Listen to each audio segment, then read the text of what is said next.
Alright, hey guys, what's going on? It's Chris here with Retail Algo Trader. Today we're going to be talking about finding high probability options trades. The process is pretty simple, but the tools used are slightly complex, so we'll go over everything. With finding them first, whatever screener you want to use, whatever brokerage system you're using. I personally use TradeStation. Whatever one you're using, you want to be able to find implied volatility percentile, not implied volatility. Reason being is that implied volatility doesn't tell you anything. If you have a 70% IV, what does that really tell you? It just tells you you have a 70% IV. It doesn't tell you where you're relative to, the past. With IVP, it tells you where you're relative to the past. So if you have a 90% IVP, that means 90% of the time over the last year, IVP or implied volatility has been lower. So it's only been 10% higher over the last year. So you're relatively high comparative to its year range. Now, if we're using implied volatility and we just have a 70% implied volatility, well, it doesn't tell you anything. Because if 60% was the low for the year and you're only at 70, are you high or are you low comparative to the last year? You don't know. So that's why we use IVP. IVP gives us where we are relative to the last year. Now with TradeStation, they actually have IVP in here. If you add a criteria and you go to options related, you go to implied volatility, you can actually add a 12-month IVP. I use a custom coded one, as you see right here, which allows me to use 252 days, not 12 months. So I prefer to use 252 days because that's about a trading year. So I want to look at open interest above zero. That it just makes it sure that I'm looking at stocks with options. If it's under zero, it probably doesn't have an option. So I want to look at stocks with options. I want to make sure I have good volume. So I'd look for 10,000 or more on the day. With a float of 100 million or more, I don't want no super low float junk. And I want close above $30. So that just keeps me away from some of the more volatile meme stocks and penny stocks. I want to stay away from those. All right, so I'll run. And after this is done running, it's going to give me a list, and I'm going to sort it with highest IVP at the top. So if we look at, let's say, Tesla's had a lot of news lately. I think yesterday SEC stated that they were suing Elon Musk for securities fraud or whatever that article said, something like that. So, implied volatility is spiked on that, and we're at a 92%. So over the last year, it's been 92% lower, meaning that it's currently very high comparative to the last year. So when we take a look at Tesla's chart, we can see that it gapped down due to that news. And if we use our rangefinder tool, which is what you see here, it'll give us probabilities. So now with that gap down, and it's sort of leveled off on the day, I mean, it's almost 2 p.m. in the afternoon, Eastern time on Friday, and this hasn't, started bouncing back up. So it's leveled off. There's nothing really showing it's bearish or it's bullish at this point.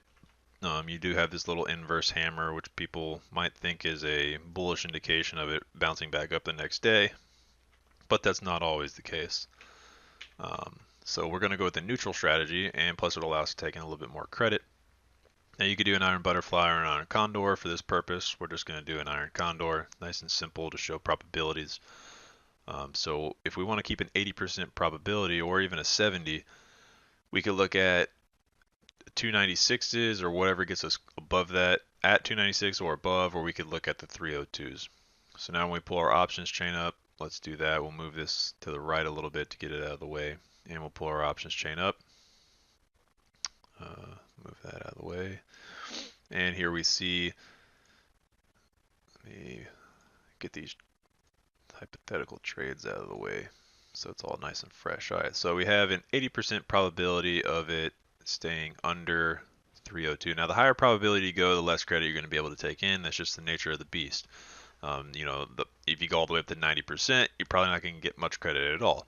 If you go down to the 60s and the 70s, you have a little bit more credit. Staying around 80%, I estimate we're probably going to take in somewhere around like $40 to $70 of credit on about a $250 spread difference. So that's just what I think we're going to take in. Let's see here. If we do 80% probability of under 302, so we come up to our calls and we see we have a 3025. So if we use a 3025, meaning that we want to stay under 3025. That puts us right around that 80% probability mark. So we could sell the 3025s and we would buy the 305s. And that gives us about $19 estimated credit, 17, 19, somewhere around there. We could probably do 15 because we're using the bid and the ask. It's going to tell you 23 right here, max profit.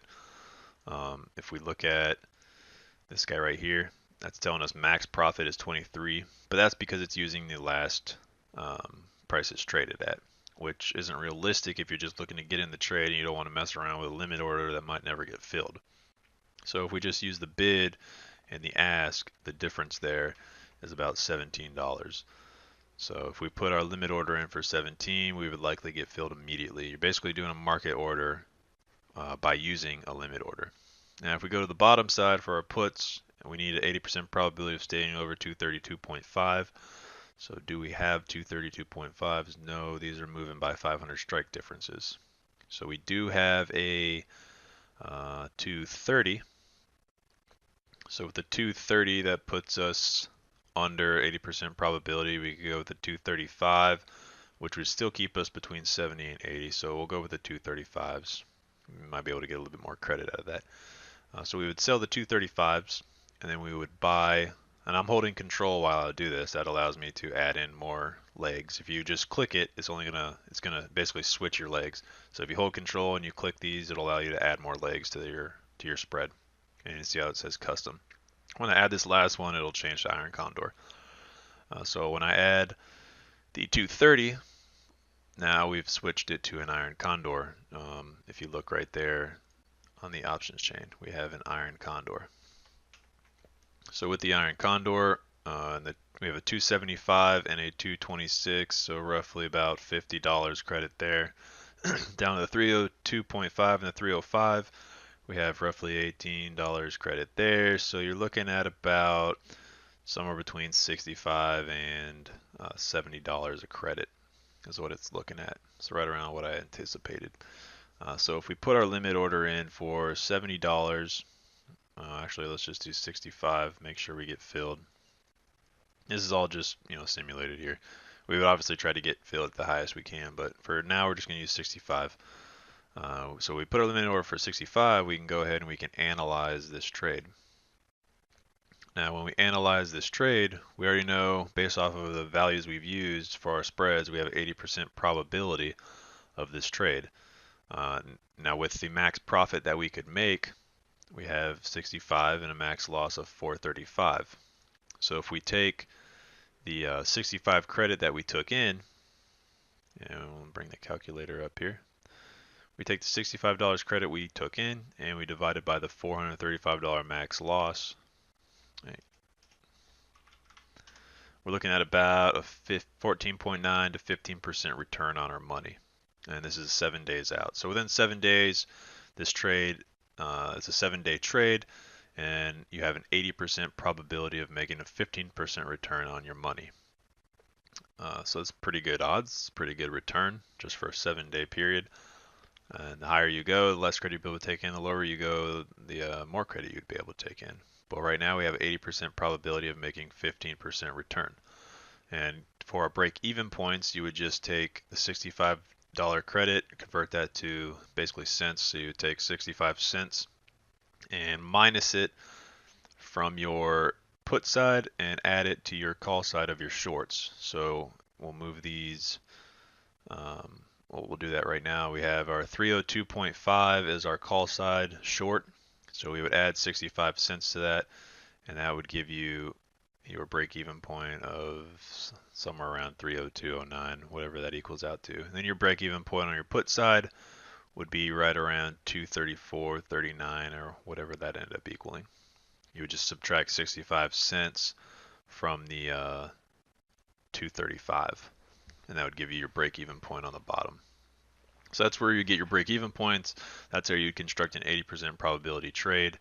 If you guys have any questions, feel free to ask in the comments below. You can also email me at retailalgotrader.com. Click on the Contact Me section. You'll be able to email me directly. Using probabilities is definitely great. It's a great tool to be able to find trades that You already know your chance of success going in. When you're directionally betting, now you could directionally bet with probability. We could have just as easily traded a call spread with that 80% or a put spread with that 80%. But right now we're using both and giving us a neutral strategy via the Iron Condor. Now, if you're just directionally betting with a put or a call, you don't know your probability. There's no way to tell. Even if you're using directional indicators, whatever fancy indicator you think you have, there's no way to know what the market's going to do next. All you can do is use math to your advantage and give yourself a probability of success going into the trade, which allows you to make consecutive trades and make consistent return on your money. If you know the math going in, then the math is the math. Numbers don't lie. If you have an 80% chance and you make 100 trades, you should win on 80% of them, as long as you're maintaining that 80% probability. So again, my name is Chris. If you guys have any questions, feel free to comment below. Visit retailagrotrader.com and have a good day.